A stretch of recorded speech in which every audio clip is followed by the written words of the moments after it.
ગુજરાતીમાં એક કહેવત છે, ખાય એનું ખોદે. આ કહેવતને સાર્થક કરતો એક કિસ્સો શહેરના વટવા વિસ્તારમાં બન્યો. જ્વેલર્સમાં કામ કરતો કર્મચારી અન્ય સાગરીતો સાથે મળીને ભેળસેળવાળી સોનાની ચેન ગીરવે મૂકીને રોકડી કરતો.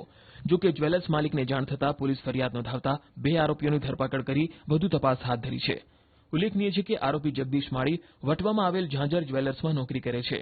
આ સાથે જ તે બનાવટી ગ્રાહકો ઉભા કરીને ભેળસેળવાળા સોનાના ચેન ગીરવે મૂકતો અને રૂપિયા મેળવતો. બાદમાં તે વ્યાજની ચૂકવણી કરતો નહીં અને રૂપિયા પરત આપીને ચેન લેવા માટે આવતો પણ નહીં. જો કે સમગ્ર મામલે માલિકને શંકા જતા તેમણે વધુ એક ચેન ગીરવે મૂકવા આવેલા શખ્સને દબોચીને પોલીસના હવાલે કરતા સમગ્ર કાંડનો પર્દાફાશ થયો. ત્યારે સમગ્ર મામલે હવે પોલીસે ગુનો નોંધીને આરોપીઓ સામે કાયદેસરની કાર્યવાહી હાથ ધરી છે. મૂળ બનાસકાંઠા દાંતીવાડાના તેમની ઝાંઝર જ્વેલર્સ નામની શોપમાં અમુક ઈસમોએ કોઈ સોના ચાંદીના દાગીના મૂકી અને એની ઉપર એમણે લોન લીધેલી છે વ્યાજે 1% વ્યાજે, અને એની અંદર તપાસ કરતા એ લોકોને ખબર પડી કે જે સોનું આ લોકો 3 થી 4 વખત મૂકી ગયા છે એમાં 100% સોનું નહીં મળતા 30%, 20% એવું ભેળસેળવાળું હોય. આ દાગીના ઉપર એ લોકોએ 7 લાખ રૂપિયા જેટલી રકમ મેળવી અને આ ફરિયાદી છે એનું બાબુભાઈનું છેતરપિંડી કરેલ છે. એ બાબતે વટવા જે ડિસ્ટાફ છે અને વટવાના પોલીસ ઇન્સ્પેક્ટર છે તેને તપાસતા અંતે 2 ઈસમોને ધરપકડ કરેલ છે અને આની અંદર વધુ રિકવરી અને વધુ કેટલી જગ્યાએ ગુના કર્યા છે, કેટલા માણસો આ રીતે ઇન્વોલ્વ છે, કેવા ડોક્યુમેન્ટ અને દાગીના કઈ જગ્યાએ બનાવેલા છે, અને આ ઓછા કિંમતના ઓછા સોનાવાળા દાગીના છે એ આ જગ્યાએ ગીરવી મૂકી અને એની ઉપર આ લોકોએ પૈસા મેળવેલા છે. અને એક વખત પૈસા મળી જાય પછી ત્યાં ફરીથી એ લોન ભરવા જતા નથી અને દાગીના પણ છોડાવવા જતા નથી. એટલું તપાસમાં ખુલેલ છે. ગુજરાતીમાં એક કહેવત છે, ખાય એનું ખોદે. આ કહેવતને સાર્થક કરતો એક કિસ્સો શહેરના વટવા વિસ્તારમાં બન્યો. જ્વેલર્સમાં કામ કરતો કર્મચારી અન્ય સાગરીતો સાથે મળીને ભેળસેળવાળી સોનાની ચેન ગીરવે મૂકીને રોકડી કરતો. જો કે જ્વેલર્સ માલિકને જાણ થતાં પોલીસ ફરિયાદ નોંધાવતા 2 આરોપીઓની ધરપકડ કરી વધુ તપાસ હાથ ધરી છે.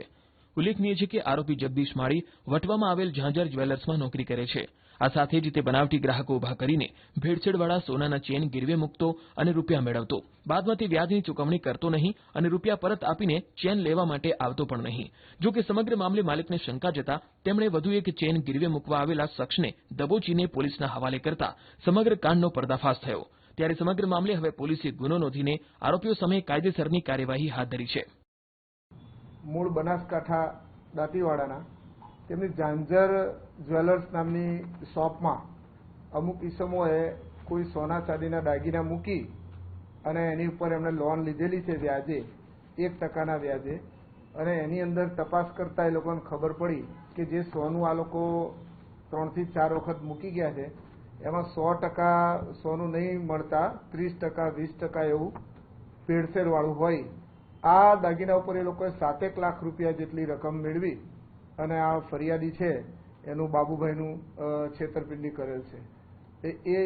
એ બાબતે વટવા જે ડિસ્ટાફ છે અને વટવાના પોલીસ ઇન્સ્પેક્ટર છે તેને તપાસતા અંતે 2 ઈસમોને ધરપકડ કરેલ છે અને આની અંદર વધુ રિકવરી અને વધુ કેટલી જગ્યાએ ગુના કર્યા છે, કેટલા માણસો આ રીતે ઇન્વોલ્વ છે, કેવા ડોક્યુમેન્ટ અને દાગીના કઈ જગ્યાએ બનાવેલા છે, અને આ ઓછા કિંમતના ઓછા સોનાવાળા દાગીના છે એ આ જગ્યાએ ગીરવી મૂકી અને એની ઉપર આ લોકોએ પૈસા મેળવેલા છે.